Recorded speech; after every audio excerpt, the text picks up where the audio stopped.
Welcome to the game. It's a short game between Rudik Makarian and Hans Niemann in the recent World Rapid.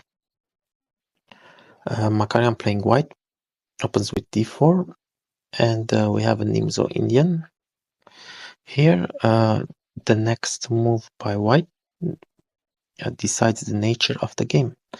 White plays c3 and bishop b4. We have a classical Nimzo Indian, but white avoids that with the anti-Nimzo line knight f3. Now black also has possibilities between Queen's Indian or just playing bishop b4 anyway, or d5. In this game, black plays d5, decides to have a strong point at the d5 square, and only later open with a move such as c5, which will be a freeing move and equalizing move for black if achieved correctly. And white plays the Catalan with g3. Here in this position, black makes sure with the check that the bishop is not on an ideal square. So to make white's development less harmonious. So we continue the normal development lines. White develops the queen and protects that pawn on c4. With this move, white puts the bishop on a better square on f4 and opens the square free vacant for the knight. As we said, black's strategy is to hold on to the d5 square, d5 point, develop this bishop either on b7 or a6, and only then push c5. So this is a black's plan, because black has less space and less development. He doesn't want to open lines yet. So d4, this is a good move. As we said, black has less space, so it makes sense to exchange some pieces, and especially this strong piece on f4. So this is a good move. This move occupies the g5 square for future knight g5, so that h7 could be attacked, and if you take with the bishop, takes with the pawn, and you have the open h5. That's the plan.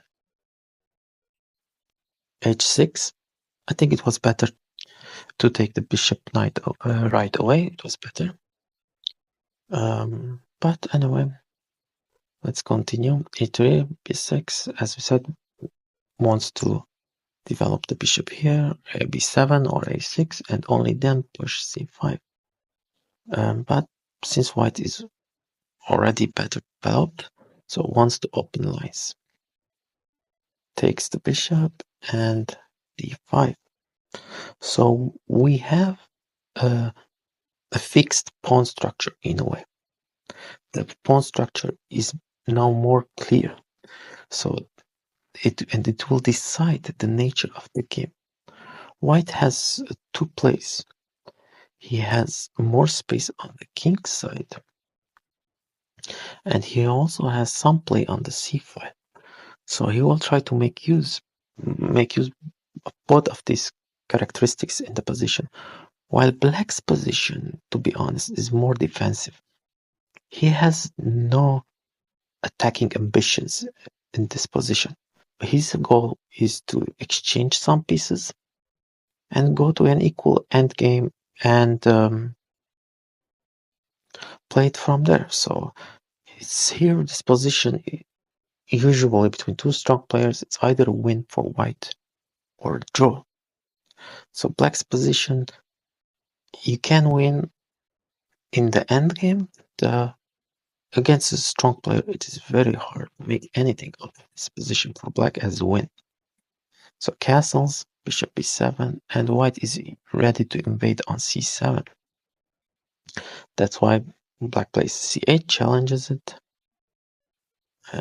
And this move is very important. Now that the pawn formation is fixed, White wants to transfer the bishop to this diagonal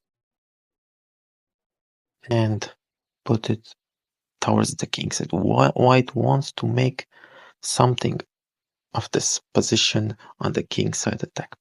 If you want to pick a weak point for white, it would be the d-pawn. D-pawn is isolated and it can be really targeted. That's the only weak point for white, but it's not so easy to attack it. Anyway, white plays e4, bishop d3, f5. This is where black starts to go wrong. This shouldn't be played because this square, this hole, now it would allow white's attacking plans to go smoother. You don't want to give such a square so easily. So you might say, well, black has e4. White can future play f2, f3 and push that knight away. But the black cannot do the same. So it was better for black, to play knight d6. This was a better move. And black plan should be can sacrifice a pawn. Let's say black can sacrifice his d pawn by playing knight c4 and then attack that d4 square, which will create a lot of pressure on the center, on white center, and it will make it so much harder for white to build up an attack on the king side. That's the best way to play this position. So f5 makes it easier for white, and the knight quickly takes that post. As we can see in these two moves, white's knight improved the position and have taken important squares. Black plays h7 to try to discourage a knight g6 move, which will create more problems. Basically, this move is emptying the first line so that it can play later g2 and h1. And even if given the chance, g1, the other rook, and we'll have a deadly attack on the black king. As you can see, the attack is going very fast. Black tries to double and exchange some pieces on the c file. So white exchanges one piece, and the other rook just goes to support a kingside attack. This move is not very good. It allows knight to just hop into g6. As you can see on the c file, there is no point of entry. There's no point of entry. All the squares are covered. So knight e5. So the position is really getting dangerous, and black has to tread very carefully. Plays back to h7 and f3. So this move removes that knight from e4, which will even accelerate back even more. This move is not very good. Of course, you cannot take the knight here, because let's say if you take the knight, a sample line would be such as like this. And if you play knight f3, king can take on g6, and the game has changed evaluation. Black has a better game here. So this is a cheap trick in a way, and no grandmaster would fall for it, of course. So white plays h3, gets out of the pin of the check of the bishop. Now he's threatening to take the knight, so the knight moves. G4.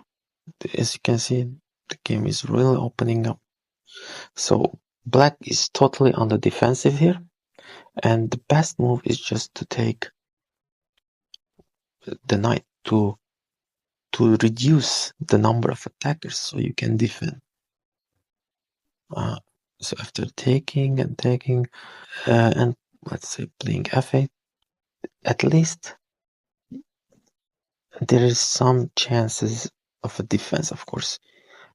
It's still white who is pressuring and playing for a win, but there's still hope for a defense.